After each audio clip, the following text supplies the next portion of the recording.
Salary पैसा of a merchant navy officer in bulk carrier, ये question यार कहाँ से उठा लेते हो?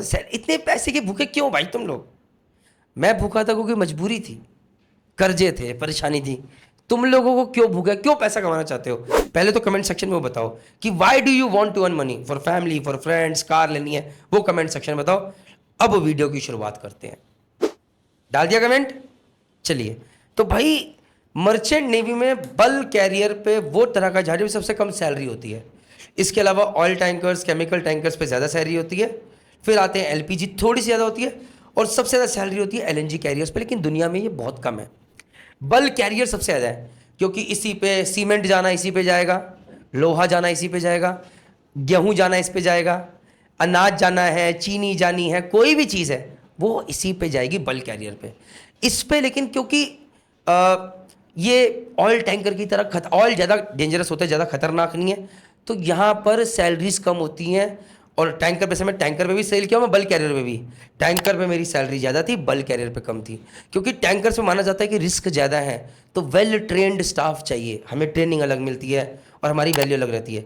टैंकर से बल्क कैरियर पे आ सकते हो, बल्क कैरियर से टैंकर पे आना मुश्किल होता है भाई, ये भी ध्यान रख लो। चलो एनीवेज बाद में बताएंगे, अभी सैलरी की बात करते हैं। तो बल्क कैरियर के अंदर एक कैडेट की सैलरी अगर आप एक अच्छी कंपनी में हो, ठीक ठाक कंपनी हो, 450 टू $500 पर मंथ होगी। आज की डेट में डॉलर का रेट 80 रुपये, तो लगभग 40,000 रुपये। वहीं पर फिर जब आपने 18 महीने कर लिए, आप अब सेकंड ऑफिसर बन गए। सेकंड ऑफिसर बनने के बाद अगर आप शिप पे जाओगे, अगर आप मैनेजमेंट कंपनी में हो, तब आपको सेकंड ऑफिसर नहीं बनाएगी, वो बनाएगी जूनियर ऑफिसर वॉच कीपर। जी हाँ, पैसे बचाने के तरीके हैं, नॉट अप्रिशिएटिंग, बट धंधा है पर गंदा है, ये बिजनेस है, प्रॉफिट सबको चाहिए। तो अब कम सैलरी में भी लोग आके उस रैंक पे काम कर रहे हैं, तो लगभग आपकी सैलरी होगी $1,500, विच इज़ 1,20,000 पर मंथ। उसके अलावा फिर जब आप सेकंड ऑफिसर बन जाओगे, थर्ड ऑफिसर बन जाओगे, जूनियर ऑफिसर वॉच कीपर, आपकी सैलरी हो जाएगी $2,500 से $3,000 पर मंथ, विच इज़ अराउंड 2 से 2.5 लाख रुपए। फिर आप बनोगे सेकंड ऑफिसर, तब आपकी सैलरी हो जाएगी 3,000 से लेकर $4,000 के बीच में वेरी करेगी, विच इज़ बिटवीन 2.5 लाख से लेकर 3,20,000 के बीच में पर मंथ। फिर आप एग्जाम निकालोगे चीफ मेट के, फिर कुछ एक्सपीरियंस के बाद आप चीफ ऑफिसर बनोगे। वहाँ पर आपकी सैलरी 6,000 से लेकर 8,500 $9,000 पर मंथ के बीच में वेरी करेगी, विच इज़ बिटवीन 5 लाख से लेकर 7 लाख के बीच में पर मंथ। फिर आप थोड़े टाइम के बाद आप कैप्टन के एग्जाम निकालोगे, फिर आप कुछ एक्सपीरियंस के बाद चीफ ऑफिसर के आप कैप्टन बनोगे। वहाँ पर आपकी salary will very between $9,000 per month to $11,000 per month, which is around 9 into 8 7,20,000 per month से लेकर 11,000 is round about 8,80,000 rupees per month. ये मैंने डॉलर इसलिए बताया क्योंकि rate of dollar with respect to rupees keep on changing. Second thing, आप इस salary को देके बहुत ज़्यादा खुश मत होइएगा, वाओ इतनी ज़्यादा सैलरी। भाई ये सैलरी तभी है जब आप शिप पे काम कर रहे हो। तो सपोज कीजिए आप साल में आपकी सैलरी है एज अ कैप्टन से $10,000 पर मंथ, लेकिन अगर आप साल में सिर्फ 6 महीने काम कर रहे हो तो आपकी सैलरी कितनी होगी? $5,000 पर मंथ, क्योंकि बाकी 6 महीने तक आराम कर रहे हो। तो आपकी ओवरऑल सैलरी से आपने $5,000 पर मंथ में आपने कमाए $60,000 पर मंथ।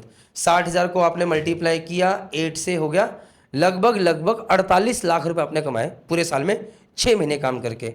लेकिन जब आप 6 महीने काम करते तो भैया ये पूरा वाइट मनी है, ये 48 लाख आपके बैंक में है और ये पूरे पैसे वाइट के हैं, इस पर कोई टैक्स नहीं भरना है।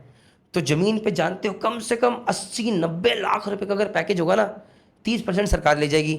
फिर दुनिया भर की कंपनियां फालतू के बोनस दिखाती हैं, ये बोनस वो भी कट जाएगा। शायद 90 लाख अगर आपका एनुअल पैकेज जो है 1 करोड़ का पैकेज होगा, तो शायद ये 48 लाख आपके हाथ में आएंगे, जो कि आप बैंक में डाल सकते हो, गाड़ी दे सकते हो। तो जी हाँ, चाहे आप 6 महीने काम कर रहे हो, लेकिन आपका वाइट का पैसा है, क्योंकि 6 महीने बाद आप टैक्स फ्री इनकम बना ले रहे हो, आप एनआरई बन जा रहे हो। तो मर्चेंट नेवी में पैसा है, इज्जत का पैसा है, टैक्स फ्री पैसा है, कोई टेंशन देने वाला नहीं है, पूरा वाइट मनी है। और साथ साथ वो जो 6 महीने आप घर पे हो, आप चाहो तो बिजनेस करो, आप चाहो तो कुछ और करो। और जी हाँ, जिंदगी भर नौकरी करने की भी जरूरत नहीं है। मजे की बात, कुछ टाइम नौकरी करो, बन जाओ कप्तान, अपना बिजनेस शुरू कर दो। नहीं तो श्योर जॉब पे भी बहुत सारी अपॉर्चुनिटीज है, मतलब जमीन पे भी मर्चेंट नेवी वालों के लिए बहुत सारी अपॉर्चुनिटीज है। शिपिंग कंपनी में है, सिंगापुर में, हांगकांग में, दुबई में, जिंदगी भर सेलिंग करने के लिए बोल रहे हैं। बिजनेस करोगे तो घर परिवार में अपने माता पिता के साथ रहोगे, ये भी बोल रहे हैं। तो merchant navy is not a bad option. बहुत बार लोग मुझे कहते हैं सैलरी की बात करते हुए, थोड़ा टची टॉपिक है बता रहा हूँ, अरे आजकल तो जमीन पे करोड़ों का पैकेज मिलता है। अरे कितने लोगों को मिलता है ये तो बताओ? मैं तो किसी को नहीं जानता अपने आसपास में, 1 या 2 लोग मेरे साथ के मेरे बैचमेट्स हैं जो कि ISM आईएसबी हैदराबाद से निकले हुए, आईएम से निकले हुए, वो अभी तक करोड़ के पैकेज में नहीं पहुंचे। यार कितने लोगों को जानते हो करोड़ों के पैकेज के साथ? हवा बनी हुई है मैक्सिमम, बहुत कम लोगों के होते हैं। और जिनका करोड़ का पैकेज है, पूछोगे भाई हाथ में कितना आ रहा है, हाथ में खर्चे करके कितना बच रहा है, ये भी तो पूछो। जो बंदा, सपोज कर लो यार हिंदुस्तान में है 6,000 लोग या 10,000 लोग जिनका 1 करोड़ का पैकेज है, ओ भाई वो है भी तो मुंबई मेरे, वहाँ के खर्चे कितने हैं? 1 करोड़ का पैकेज हाथ में कटकटा के मिला 60 लाख रुपए, उसके बाद वहाँ पर रहने का खर्चा 60,000 रुपये का फ्लैट हो गया, फिर उस हिसाब से गाड़ी भी रखनी है। यहाँ तो भैया आप देहरादून में रह सकते हो, साइकिल पे घूम रहे हो, कोई पूछने वाला नहीं, अपनी मर्जी है, खर्चा करो खर्चा ना करो। माता पिता के साथ रह रहे हो, माता पिता को बुढ़ापे में शिफ्ट कराने की जरूरत नहीं है कि मम्मी अब आप मेरे साथ रहो क्योंकि मैं तो यहाँ नहीं रह सकता। तो मर्चेंट नेवी में जहाँ पर एक तरफ बहुत दिक्कतें हैं, हमें परिवार से दूर रहना पड़ता है, जहाँ पर एक तरफ दिक्कत है कि भैया हमें बहुत काम करना पड़ता है, जहाँ पर दिक्कत है कि हम गर्मी सर्दी नहीं देख सकते, जहाँ पर एक दिक्कत है कि घर में कोई इमरजेंसी आ जाए तो हम नहीं पहुँच सकते, बट वहीं पर फ़ायदा ये है कि जब हम घर पे होते हैं तो हम उस टाइम घर पे होते हैं। वहीं पर दूसरा फ़ायदा ये है कि हमारा सोशल स्टेटस एक लेवल पहुंच जाता है जहाँ पर हम अपना ख्याल भी रख सकते हैं, दूसरों का भी ख्याल रख सकते हैं, मान सम्मान इज्जत भी कमा सकते हैं। और तीसरी बात, अपने माता पिता के साथ रह सकते हैं। चौथी बात, इतना पैसा हो जाए तो कल को ज़रूरी नहीं है कि जहाज पे जाना है भाई, नहीं कर रहा है 1 साल जाने का मन तो नहीं जाओगे, 2 साल नहीं मन कर रहा मत जाइए। मैं आज 3 साल हो गए जहाँ से उतरे, मैं आप चाहूँ अभी भी सेम रैंक पे मर्चेंट नेवी ज्वाइन कर सकता हूँ। ऐसा और कौन सा प्रोफेशन देता है? अपने पिताजी के साथ देहरादून में रह रहा हूँ, खुद का बिजनेस करने की कोशिश कर रहा हूँ, कामयाब हो गए जय माता दी, नहीं हो तो फिर जहाज पे चले जाएंगे।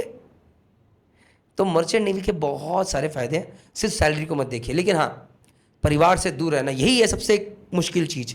इसलिए मैं सबसे कहना चाहूँगा, जब तक शादी नहीं हुई, बच्चा नहीं होता, दबा के सेलिंग करो, फटाफट पैसा बनाओ, उसे सही जगह इन्वेस्ट करो। वो भी बताऊंगा आने वाले टाइम में। मेरा एक और यूट्यूब चैनल है मर्चेंट नेवी डिकोडेड, वहाँ पर आपको पूरी गाइडेंस दूंगा कि कैसे इन्वेस्ट करना है। म्यूचुअल फंड में कीजिए, स्टार्टिंग से शुरू कीजिए ताकि आप कंपाउंडिंग करें और कंपाउंडिंग में आप बहुत आगे तक पहुँच जाए कि कल को अगर 40 साल की नौकरी छोड़नी तब भी छोड़ के करोड़ों का पैसा फंड बना के बैठे और पैसा अपने आप मल्टीप्लाई कर रहा है। सो ये सब आपके साथ शेयर करूँगा। बट हाँ, फिर भी कोई डाउट है मर्चेंट ज्वाइन करने से पहले तो आप प्लीज़ नीचे दिखे हुए नंबर पर कॉन्टैक्ट कीजिए और JMD अकेडमी की टीम आपकी हेल्प करेगी, आपको काउंसिल करेगी।